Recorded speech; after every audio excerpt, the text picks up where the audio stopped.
नमस्ते दोस्तों, मेरा नाम विवेक मकवाणा मानवदेश से बिलोंग करूँ छू। तो मेरा वीडियो आपको अच्छा लगे तो लाइक कमेंट शेयर सब्सक्राइब कर देना।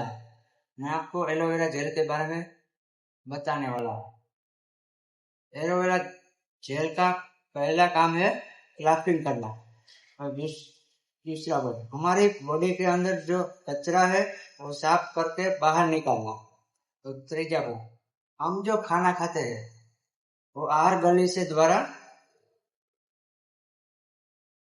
चौथा पर 22 से 26 मीटर लंबा होती है। ओरोवेल लिविंग प्रोडक्ट में से सभी